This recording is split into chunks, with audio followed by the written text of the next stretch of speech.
Assalamu alaikum, chers frères et sœurs.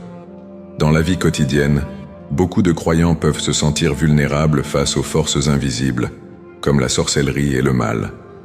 La foi islamique enseigne que ces menaces existent, mais elle affirme aussi avec force que la protection divine d'Allah est un bouclier puissant pour ceux qui s'en remettent à lui. Dans cette vidéo, nous allons explorer l'importance de cette protection divine dans l'islam et comprendre pourquoi Allah, dans sa sagesse infinie, protège les fidèles contre la sorcellerie. Avant de commencer cette vidéo, je vous invite à vous abonner à notre chaîne et d'activer la cloche de notification pour rester informé de nos prochaines publications sur la foi islamique. Merci et bonne vidéo. Découvrir comment notre foi en Allah et notre adhésion aux enseignements du Coran peuvent nous préserver des maux visibles et invisibles est essentiel pour chaque musulman. Allah, par sa miséricorde et sa puissance, nous montre le chemin vers la sécurité spirituelle, loin des influences néfastes. Alors, restez avec moi jusqu'à la fin pour découvrir cela. Si vous avez des questions ou des commentaires en cours de route, n'hésitez pas à les laisser en bas, j'adore avoir vos retours. Allons-y. Définition de la sorcellerie. En islam, la sorcellerie, ou sihr en arabe, est considérée comme une pratique interdite et gravement répréhensible. Le sihr se réfère à l'utilisation de moyens surnaturels ou occultes pour influencer ou manipuler les événements, les personnes ou la réalité en général. Cela peut inclure des pratiques visant à nuire à autrui, à provoquer des maladies, des troubles mentaux, ou même à briser des relations par des moyens invisibles et mystiques. Le Coran et les hadiths condamnent fermement la sorcellerie, la qualifiant de grand péché et de forme de koufr, mécréance, car elle implique une dépendance à autre chose qu'Allah et cherche à altérer la création d'Allah par des moyens illicites. La sorcellerie, dans le contexte islamique, n'est pas simplement une superstition ou une croyance populaire.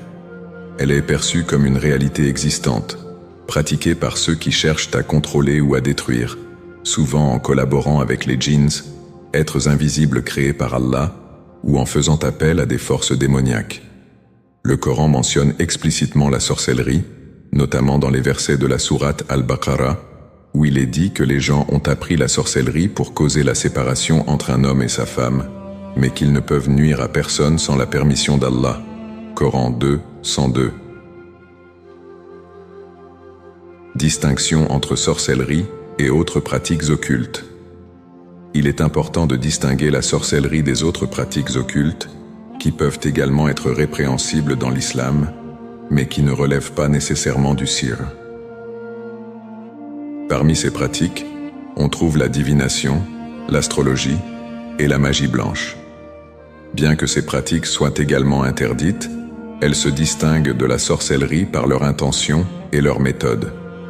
La divination, par exemple, consiste à tenter de prédire l'avenir ou de découvrir des informations cachées à travers des moyens surnaturels. L'islam interdit cette pratique car elle usurpe le rôle d'Allah en tant que seul détenteur de la connaissance de l'invisible. L'astrologie, qui implique de tirer des conclusions ou des prédictions basées sur les positions des astres, est également proscrite car elle peut conduire à l'attribution de pouvoirs divins à des objets célestes, ce qui est une forme d'associationnisme, shirk. La magie blanche, souvent perçue comme bénigne ou inoffensive, est aussi rejetée en islam, car elle implique également l'utilisation de forces occultes, ce qui est interdit quelle que soit l'intention. En résumé, la sorcellerie dans l'islam est un acte grave de mécréance, distinct des autres pratiques occultes par son intention de nuire et son recours à des moyens surnaturels illicites. La foi en Allah, accompagnée des prières et des invocations appropriées, offre une protection contre de telles influences néfastes. Versets coraniques sur la protection. Le Coran est rempli de versets qui rappellent aux croyants qu'Allah est leur protecteur ultime contre tout mal. Ces versets renforcent l'idée que la protection divine est accessible à ceux qui ont foi en Allah et qui se tournent vers lui avec sincérité et dévotion. Analysons quelques versets spécifiques qui parlent de cette protection et explorons l'importance de la foi et de la prière dans l'obtention de cette protection. 1.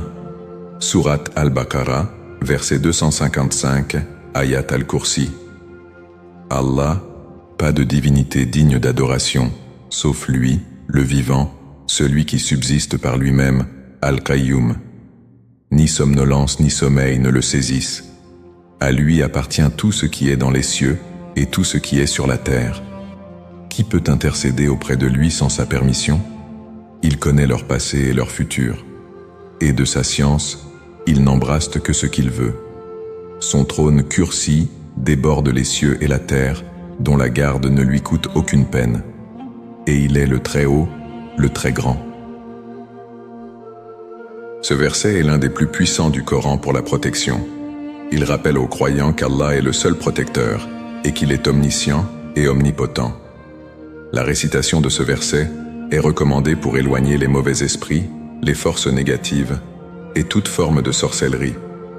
La puissance de ce verset réside dans la reconnaissance de la grandeur et de la souveraineté d'Allah, qui détient le contrôle absolu de l'univers.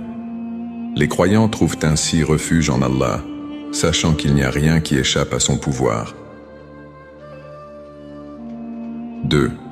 Sourate Al-Falaq, 113, 1, 5. Dis, je cherche protection auprès du Seigneur de l'aube naissante, contre le mal des êtres qu'il a créés, contre le mal de l'obscurité quand elle s'approfondit, contre le mal de celle qui souffle sur les nœuds, et contre le mal de l'envieux quand il envie. Ce verset fait partie des Mu'awidat, les deux protectrices, qui sont récitées pour se protéger contre tout mal. Al-Falaq est une prière pour demander la protection contre les maux qui peuvent provenir de sources diverses, notamment des êtres vivants, de l'obscurité, des sorciers, ceux qui soufflent sur les nœuds pour faire du mal, et des envieux. La mention des souffles sur les nœuds est une référence directe à des pratiques de sorcellerie, et ce verset rappelle aux croyants que seule la protection d'Allah peut les sauver de ces dangers. 3. Sourate An-Nas, 114, 1, 6. Dis, je cherche protection auprès du Seigneur des hommes, le souverain des hommes, le Dieu des hommes, contre le mal du mauvais conseiller, furtif, qui souffle le mal dans les poitrines des hommes, qu'il soit un djinn ou un être humain. Cette sourate, souvent récitée avec la sourate Al-Falaq, est une prière pour demander la protection contre les mauvais conseillers, qu'ils soient humains ou djinns. Les forces invisibles qui tentent de semer le mal dans les cœurs des gens sont nombreuses, mais Allah est le refuge suprême. En reconnaissant Allah comme le Seigneur, le souverain et le Dieu des hommes, les croyants affirment leur dépendance totale à lui pour être protégés contre toutes les influences néfastes. 4. Sourate At-Tawbah, verset 51. Dis, rien ne nous atteindra, sauf ce qu'Allah a prescrit pour nous. Il est notre protecteur. C'est en Allah que les croyants doivent mettre leur confiance. Ce verset rappelle aux croyants que toute chose qui leur arrive, bonne ou mauvaise, est déjà prédestinée par Allah. Cela renforce l'idée que seul Allah contrôle le destin de chacun et que la protection d'Allah est absolue. La confiance en Allah, même face aux difficultés, est essentielle pour bénéficier de sa protection.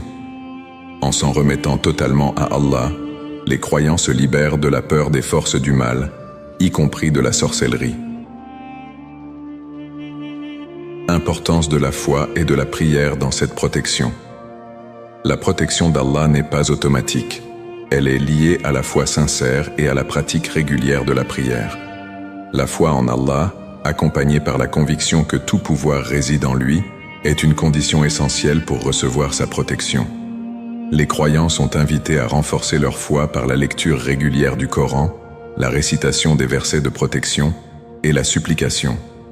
La prière, quant à elle, est un acte de dévotion qui rapproche les croyants d'Allah et leur permet de demander directement sa protection. Le prophète Muhammad, paix et bénédiction sur lui, a enseigné plusieurs invocations spécifiques pour se protéger contre le mal et les forces occultes. La récitation des sourates Al-Falaq et An-Nas, par exemple, fait partie des recommandations prophétiques pour se protéger quotidiennement. En résumé, la foi et la prière sont les piliers de la protection divine en islam. Ils permettent aux croyants de se connecter à Allah et de bénéficier de sa miséricorde et de sa protection contre tous les maux, y compris la sorcellerie. Le rôle des anges et des djinns. Comment les anges protègent les croyants? Dans l'islam, les anges jouent un rôle crucial dans la protection des croyants. Selon les enseignements coraniques et les hadiths, les anges sont des créatures invisibles créées par Allah pour exécuter ses ordres et veiller sur les affaires humaines. Ils sont décrits comme des êtres entièrement soumis à la volonté d'Allah, agissant selon des missions spécifiques qui incluent la protection des fidèles. A. Les anges gardiens. Chaque personne est accompagnée par 2 anges gardiens qui enregistrent ses actions, bonnes et mauvaises. Ils sont également chargés de protéger les croyants des dangers physiques et spirituels. Le Coran mentionne cette protection dans plusieurs versets, dont le suivant. Il n'y a pas de créature sur terre ni d'oiseau volant avec ses 2 ailes, qui ne soient des communautés comme vous. Nous n'avons rien omis d'écrire dans le livre. Puis ils seront rassemblés auprès de leur Seigneur. Coran 6:38. Les anges gardiens sont chargés de protéger les croyants contre les attaques invisibles et les dangers. Ils interviennent pour repousser le mal et veillent sur la sécurité des individus, en particulier lors de moments de vulnérabilité. Leur rôle est essentiel pour garantir la sécurité spirituelle et physique des musulmans, en conformité avec les ordres d'Allah. Les anges de protection. Certains anges ont des rôles spécifiques liés à la protection. Par exemple, l'ange Mikaïl, Michel, est souvent associé à la fourniture de provisions et à la protection des croyants des catastrophes. Le prophète Muhammad, paix et bénédiction sur lui, a également mentionné que les anges protègent les croyants par la volonté d'Allah et qu'ils interviennent pour empêcher le mal d'affecter les fidèles. 2. La nature des djinns et leur influence sur les humains. Les djinns sont des créatures invisibles créées par Allah à partir de feu. Ils ont un libre arbitre similaire à celui des humains, ce qui leur permet de choisir entre le bien et le mal. Contrairement aux anges, les djinns ne sont pas soumis à la volonté divine de manière absolue et peuvent avoir une influence sur les humains. A. Les djinns et leur influence. Les djinns peuvent influencer les comportements humains de manière positive ou négative. Certains djinns, appelés les djinns pieux, peuvent être bienveillants et ne cherchent pas à nuire. En revanche, les djinns malveillants, souvent appelés shayatines ou démons, cherchent à égarer les humains, à semer le trouble et à les entraîner vers le mal. Le Coran met en garde contre leur influence dans plusieurs versets. Certes, il vous est ennemi à vous deux. Prenez-le donc pour ennemi. Il appelle ses partisans pour qu'ils soient des compagnons du feu. Coran 35:6. Les djinns malveillants cherchent souvent à troubler les esprits humains en instillant la peur, la confusion et en influençant les pensées et les comportements. Ils peuvent également être impliqués dans des pratiques occultes, telles que la sorcellerie, pour nuire aux individus. La protection contre les djinns. La protection contre les djinns malveillants est également un aspect important de la foi islamique. La récitation régulière des versets coraniques de protection, tels que les sourates Al-Falaq et An-Nas, est recommandée pour se prémunir contre les influences néfastes des djinns. Les invocations prophétiques et les pratiques de purification, comme les ablutions et les prières, jouent également un rôle crucial dans la protection des croyants contre les djinns malveillants. En conclusion, les anges et les djinns occupent des rôles distincts mais importants dans la vie des croyants. Les anges offrent une protection divine en exécutant les ordres d'Allah, tandis que les djinns, en particulier les malveillants, peuvent influencer les humains de manière négative. La foi sincère, la prière et la récitation des versets de protection permettent aux musulmans de bénéficier de la protection divine contre les dangers invisibles. Témoignages et histoires inspirantes. 1. Récits de personnes ayant expérimenté la protection divine contre la sorcellerie. De nombreux croyants ont partagé des témoignages personnels sur la manière dont ils ont vécu la protection divine contre la sorcellerie et d'autres formes de mal. Ces histoires mettent en lumière la force de la foi et l'efficacité des pratiques spirituelles recommandées en islam pour se prémunir contre les influences néfastes. A. L'histoire d'un musulman en Afrique de l'Ouest.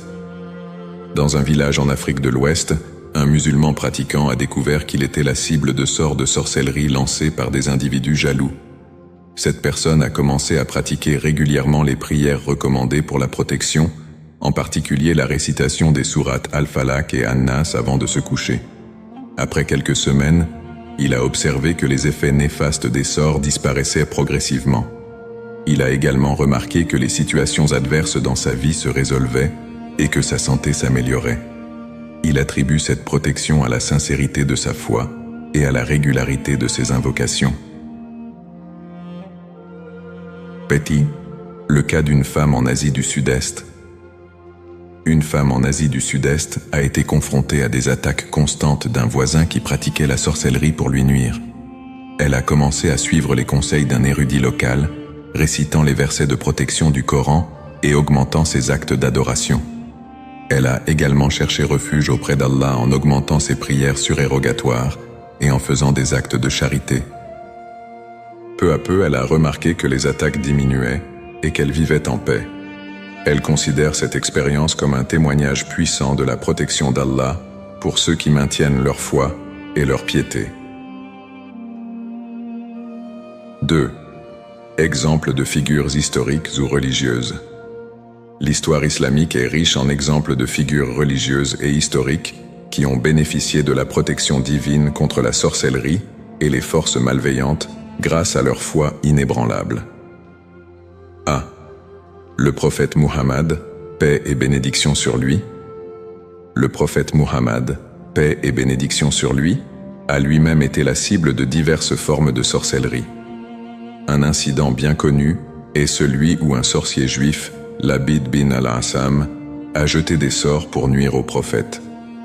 Le prophète a découvert la sorcellerie grâce à une révélation divine et a pris des mesures appropriées pour y remédier.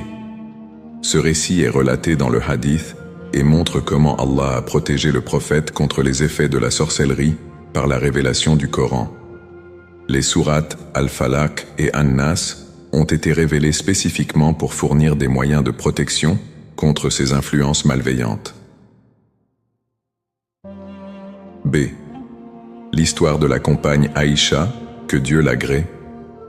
Aïcha, l'épouse du prophète Muhammad, paix et bénédiction sur lui, a également été un exemple de foi et de protection divine. Dans un incident célèbre connu sous le nom de l'incident de l'Ifk, elle a été faussement accusée de mal comportement, ce qui a été en partie le résultat d'intrigues malveillantes. Allah a révélé des versets du Coran pour défendre son honneur et dissiper les accusations, prouvant ainsi sa protection divine envers elle et montrant comment la foi et la patience dans les moments de crise peuvent conduire à la justice et à la clarté divine. C. Le cas de l'imam Ahmad ibn Hanbal. Imam Ahmad ibn Hanbal, l'un des grands érudits de l'islam, a été persécuté et emprisonné pour ses convictions par les autorités de son temps. Bien que ce ne soit pas directement lié à la sorcellerie, son histoire est un exemple puissant de la protection divine contre les adversités. Son endurance et sa foi inébranlable dans les moments de grande épreuve ont montré comment Allah protège ses serviteurs fidèles, même au milieu des difficultés et des persécutions. Ces témoignages et récits historiques illustrent la puissance de la protection divine en islam contre la sorcellerie et les forces malveillantes. Ils démontrent que la foi sincère, les pratiques spirituelles régulières et la confiance en Allah sont des moyens efficaces pour bénéficier de sa protection contre les influences néfastes et les attaques invisibles. Pratiques pour se protéger. Pour se protéger contre la sorcellerie et les influences malveillantes, l'islam recommande plusieurs prières, invocations et comportements. Ces pratiques sont conçues pour renforcer la foi et attirer la protection divine d'Allah. Voici les principales méthodes recommandées. 1. Prières et invocations recommandées. A. Récitation des sourates de protection, sourate Al-Falaq, 113, et sourate An-Nas, 114. Ces deux sourates, connues sous le nom de les deux protectrices, sont fortement recommandées pour se protéger contre le mal et les influences néfastes. Leur récitation régulière en particulier avant de dormir, est une pratique importante pour invoquer la protection d'Allah contre les forces invisibles. Ayat al-Kursi, Surat al-Baqarah, 2255. Ce verset est l'un des plus puissants du Coran pour la protection. Réciter Ayat al-Kursi après chaque prière obligatoire est une pratique recommandée pour éloigner le mal et garantir la protection divine. B. Les invocations du matin et du soir. Doua du matin. Bismillahillazi, la yadurru ma'asmihi shay'un fil ard, wa la fis sama'i, wa huwa as-sami'ul alim. En le nom d'Allah, avec dont le nom rien ne peut nuire sur terre ni au ciel, et il est l'audient, le savant, est une invocation recommandée pour demander la protection d'Allah contre tout mal pour la journée à venir. Doua du soir. A'udhu bi kalimatillahi at-tammati min sharri ma khalaq. Je cherche protection par les paroles parfaites d'Allah contre le mal de ce qu'il a créé, est une invocation à dire le soir pour se protéger durant la nuit. Récitation de la Basmala, Bismillah. Commencez toutes les activités importantes, telles que les repas, les voyages et les tâches quotidiennes, par la phrase « Bismillah » au nom d'Allah, est une pratique qui attire la bénédiction et la protection divine sur ses actions. 2. Rituels et comportements à adopter pour renforcer sa foi. A.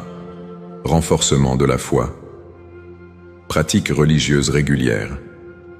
Effectuer les 5 prières quotidiennes à temps est essentiel pour renforcer la foi et maintenir une connexion constante avec Allah. La constance dans la prière renforce la protection divine et la tranquillité d'esprit. Lecture et méditation du Coran. La lecture quotidienne du Coran et la méditation sur ses significations sont des moyens puissants pour fortifier la foi et obtenir la guidance divine. L'étude des versets relatifs à la protection et la compréhension de leur signification profonde sont particulièrement bénéfiques. Comportement et éthique. Maintien de la pureté et de la propreté. Respecter les règles d'hygiène personnelle, comme les ablutions, wudu et le maintien de la propreté, est important pour rester spirituellement pur et en harmonie avec les enseignements islamiques. Éviter les péchés et les comportements nuisibles. Se protéger des péchés majeurs et mineurs contribue à maintenir une bonne relation avec Allah. Éviter les comportements nuisibles, tels que la calomnie, le mensonge et les mauvaises actions, aide à préserver la pureté spirituelle et à attirer la protection divine. C. Actes de charité et de bonté. Faire des dons et aider les nécessiteux. La charité, sadaka, est non seulement un acte de bienveillance, mais elle est également considérée comme un moyen de protection contre les maux et les difficultés. La générosité et le soutien aux autres renforcent la foi et attirent la bénédiction d'Allah. Pratique de gratitude. Exprimer sa gratitude envers Allah pour ses bienfaits et montrer de la patience en cas d'épreuve renforce le lien avec le Créateur et garantit sa protection continue. En conclusion, les prières et invocations recommandées, combinées avec une pratique religieuse régulière, un comportement éthique et des actes de charité, forment une base solide pour bénéficier de la protection divine contre la sorcellerie et les influences malveillantes. Ces pratiques aident à maintenir la foi, attirer les bénédictions d'Allah et garantir une protection spirituelle contre les dangers invisibles. Conclusion. Dans cette exploration de la protection divine contre la sorcellerie, nous avons examiné les moyens par lesquels Allah protège les croyants des influences néfastes et des forces malveillantes. Nous avons abordé divers aspects, dont la définition de la sorcellerie, les versets coraniques relatifs à la protection, le rôle des anges et des djinns, ainsi que les pratiques recommandées pour renforcer la foi et obtenir la protection divine. Résumé des points principaux. 1. Définition de la sorcellerie. Nous avons clarifié que, selon l'islam, la sorcellerie est une pratique malveillante visant à nuire par des moyens occultes. Elle se distingue des autres pratiques occultes par son intention spécifique de faire du mal, souvent en utilisant des rituels et des sorts. 2. Verset coranique sur la protection. Le Coran offre des moyens puissants pour se protéger, notamment à travers la récitation de sourates telles qu'Al-Falaq, An-Nas et Ayat al-Kursi. Ces versets rappellent que seule la protection divine d'Allah peut éloigner les dangers invisibles et les influences néfastes. 3. Rôle des anges et des djinns. Les anges jouent un rôle protecteur en veillant sur les croyants selon les ordres d'Allah, tandis que les djinns, en particulier les malveillants, peuvent influencer négativement les humains. La foi et les pratiques spirituelles aident à se prémunir contre leurs influences néfastes. 4. Pratiques pour se protéger. Les prières et invocations recommandées, telles que les récitations des sourates de protection et les duas du matin et du soir, sont essentielles. En complément, le renforcement de la foi à travers les pratiques religieuses régulières, le comportement éthique et les actes de charité contribuent à garantir la protection divine. Message d'espoir et d'encouragement. Dans tous les aspects de la vie, qu'il s'agisse de faire face à la sorcellerie ou à d'autres défis, il est essentiel de se tourner vers Allah avec foi et confiance. Allah, dans sa miséricorde infinie, est toujours prêt à offrir sa protection et son aide à ceux qui le cherchent sincèrement. En cultivant une foi ferme, en pratiquant régulièrement les prières et les invocations recommandées, et en menant une vie conforme aux principes islamiques, nous pouvons nous protéger des dangers invisibles et recevoir les bénédictions d'Allah. N'oublions pas que la foi sincère et la persévérance dans les pratiques spirituelles sont des clés pour attirer la protection divine. Allah a promis dans le Coran que quiconque le craint et se confie en lui sera protégé. Alors, restez ferme dans votre foi, continuez à invoquer Allah et sachez que sa protection est un refuge sûr contre toutes les adversités. Avec une foi sincère et des actes d'adoration, nous pouvons être assurés que nous sommes sous la protection constante d'Allah.